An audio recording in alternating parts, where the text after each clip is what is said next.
કોણ સાચું નુપુર કે ઇસ્લામના હદીશ? નુપુર શર્મા અને કનૈયાલાલની શું ભૂલ?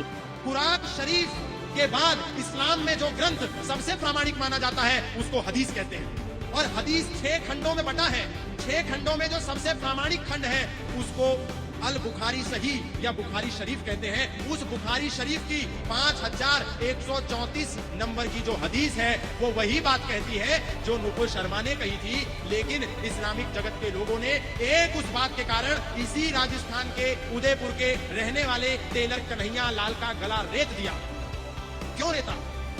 जब बुखारी शरीफ में हदीस में इस्लाम के एक अभिन्न अंग के 5134 नंबर की हदीस में वही बात लिखी थी। या तो हदीस की बात गलत है या तो इस्लामिक जगत के दुनिया के जितने 56 मुल्क हैं सबको आकर के खड़े होकर के ये कहना चाहिए कि बुखारी शरीफ के 5134 नंबर की स्टेटमेंट में जो लिखा है वो गलत है। और यदि वो गलत नहीं है तो एक निर्दोष कन्हैया लाल को क्यों मारा गया इसका जवाब भी उनको देना चाहिए। और इस देश की अदालतों ने आज तक कन्हैया लाल के हत्यारों को फांसी क्यों नहीं दी?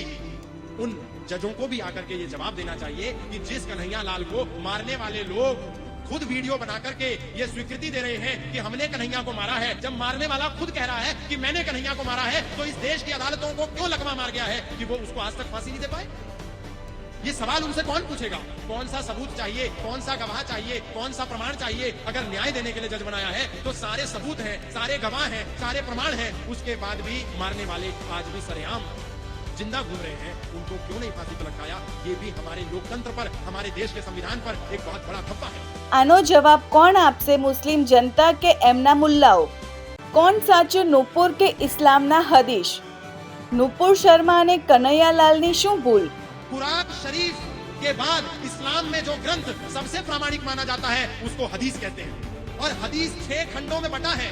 6 खंडों में जो सबसे प्रामाणिक खंड है उसको अल बुखारी सही या बुखारी शरीफ कहते हैं। उस बुखारी शरीफ की 5134 नंबर की जो हदीस है वो वही बात कहती है जो नुपुर शर्मा ने कही थी।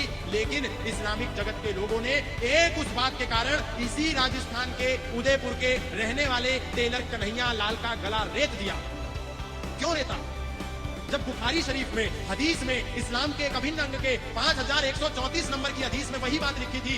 या तो हदीस की बात गलत है या तो इस्लामिक जगत के दुनिया के जितने 56 मुल्क हैं सबको आकर के खड़े होकर के ये कहना चाहिए कि बुखारी शरीफ के 5134 नंबर की स्टेटमेंट में जो लिखा है वो गलत है।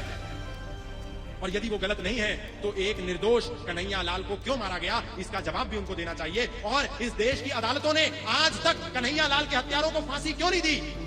उन जजों को भी आकर के ये जवाब देना चाहिए कि जिस कन्हैया लाल को मारने वाले लोग खुद वीडियो बना करके ये स्वीकृति दे रहे हैं कि हमने कन्हैया को मारा है, जब मारने वाला खुद कह रहा है कि मैंने कन्हैया को मारा है, तो इस देश की अदालतों को क्यों लकवा मार गया है कि वो उसको आज तक फांसी नहीं दे पाए?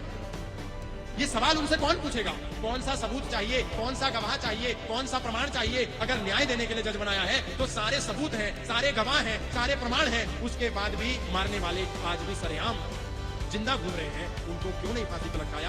ये भी हमारे लोकतंत्र पर, हमारे देश के संविधान पर एक बहुत बड़ा धब्बा है।